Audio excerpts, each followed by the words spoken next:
Hey, welcome back to the Radical Care for Christian Counselors podcast. My name is Bethany Boring, and I own Step Out and Thrive, and I do this podcast every single week. So, welcome to this amazing place.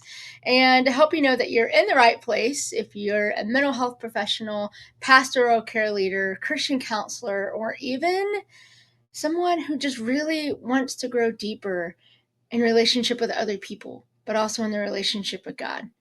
Whether you're a parent, whether you're a teacher, whether you're just that person that wants to be a better friend, this is the place for you.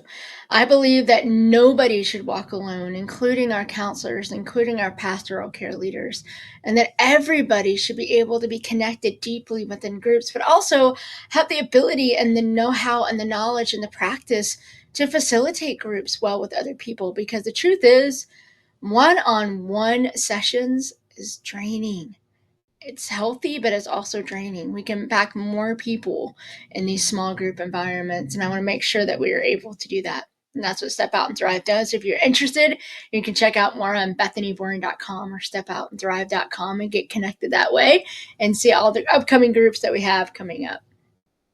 We are right in the middle of a series, and actually on second time you can actually preface and check out the previous week, and that is all about cognitive distortions, which we're talking about. And a lot of us have heard that verse in the Bible where it says, take every thought captive. And it sounds great, but it puts so much pressure on ourselves.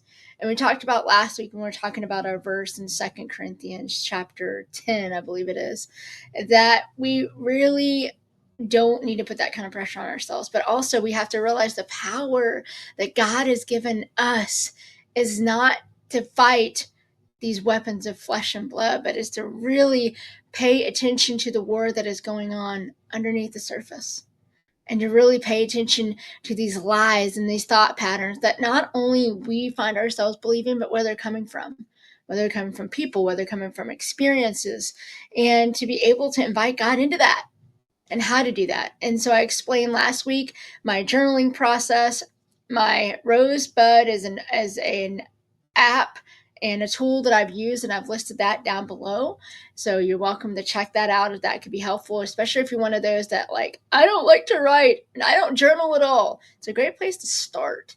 And I explained a little bit how I used that last week, so you can go back and watch that. But this week we're talking about overgeneralizing, because what I'm doing is I'm sharing a little bit of my journaling and my experience and where I've come across some of these cognitive distortions in my life. Talk about vulnerable. I try to lead with vulnerability, right? Welcome to the podcast. And so I share a little bit about where I've struggled with these things in my life, and also tools and resources that God has given me to walk past it. But also, it's given you a chance to go, okay, what does this say about you? What is your story in this? Do you struggle with these cognitive distortions, and what does that look like and sound like in your life? So here we are. We're talking about overgeneralization. So, what is overgeneralization? Well, it's just like it sounds. It's really just making something really general that really has a lot more in depth to it. And there might be a whole lot more to the story that you're not allowing yourself to really focus on. And normally it's a negative thing, meaning, oh, well, I know they gave me that amazing compliment, but the truth is that, it really wasn't real. And then you just kind of go off. And that can also overlap with another. Many of these cognitive distortions can actually overlap. But overgeneralization is just something that's like really powerful. And to me, when I hear overgeneralization, I'm like, oh, wait a second here.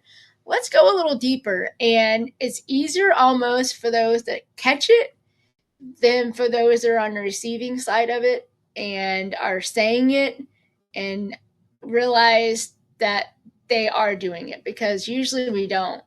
When you're overgeneralizing something, usually for me anyway, when I'm overgeneralizing something, I'm trying to get out of something. I'm really not aware of what's going on underneath the surface. And sometimes I don't want to go there. And sometimes I'm just not aware of what's going on. And so the example that I put in my journal just a couple days ago is that and again, this is fairly recent because I want to be real with you guys. We just had a hurricane that came and was, going through a lot of things. And I was doing a check in, just a normal check in with a group. And I just said, I'm pretty good, but these are some things that have happened the last couple days. And just like I shared last week, like there was a lot that happened in a very short amount of time together. And I think I was just on this treadmill where I was like going full force. I'm like, okay, just get the next thing done. Just get the next thing done. And so in my journal, I was just like, hey, and my overgeneralization was just, my statement was just like, well, it's just going to be how it is. And just got to take the next best step, you know. And that's true, but it's overgeneralizing by saying, well, wait a second, there really is more to this. And I even put this comment, this is the biggest comment in there, is that I put this in there, is that I never get the care that I believe that I need. Wow. Like that's a powerful statement. We could spend a whole episode. You could do a whole book on trying to unpack that, right? There's so much there. If you're a counselor, your ears are just like, ooh. And so I didn't catch that at all in my journal entry. In fact, just keeping it real, I didn't come back to this until it was later on that day, like I said, and I was checking in with the group and I used that same phrase. And I had a really good group that day that came back at me in a good way, and say, can we ask some curious questions? When you were saying this, it made us feel like this. And they really did point out all the things that I was walking through. And I'm like, oh yeah, I guess there is more. And so when I get hit with that, especially in a group setting, like I work through it. If it's a safe group, of course I work through it, but I also give myself chances later on to go, okay, let me emotionally regulate, but also process everything that I walked through in here. So what I did is I went back into my wonderful Rosebud app and I just, saw what was going on the last couple of days, and I saw the amount of things that I was doing. And that's another time I just sat with God. I'm like, okay, God, like I made the statement that I really don't feel cared for. And what does that really mean? And the truth is, the last couple days, I was going through a hurricane and I wasn't feeling well. So I really did have to, you know, keep it all inside, do the next best thing to get through the storm. But the truth is, I had many times in my life that I was cared well for. It's just at that moment I wasn't feeling it. I felt the pressure that I had to make sure that my kids were safe, make sure that the house was safe, make sure that the yard was cleaned up after the storm, make sure that the kids got to what they needed to do, make sure that we had all of the batteries and flashlights and food and everything prepared. I even shared last week that I had to go to the ER. So making sure that I had, a ride to the ER, making sure that I got the medication and stuff that I needed, making sure I could keep food down, making sure I could make it to the next speaking engagement that I had. Just so many things. You can hear it already, coming out. So when I made that one comment, oh, it was, I really don't feel cared for. Well, one thing is I was pushing so hard, I didn't give time for anybody to care for me. And that's when I really realized that there was one specific person, actually two, that really came in during that time. And one met me actually in the ER. And she's like, I know you wouldn't have wanted me to come, but you wouldn't have asked for me to come, but I came anyway. And that's exactly what I needed. That is 100% what I needed. I just didn't know how to ask for it at the moment. And so when we overgeneralize things, and I do that, like I said, a lot of time as a defense, because I don't want people to feel like they have to meet that need. It also keeps that need from being met. So an overgeneralization thing is, that's a really good example here. Is the whole caring thing, is to really go back and go, okay, God, in order for people to care for me well, I need to let them in. I need to be able to ask for help. I need to be able to realize that I don't have to keep it all together.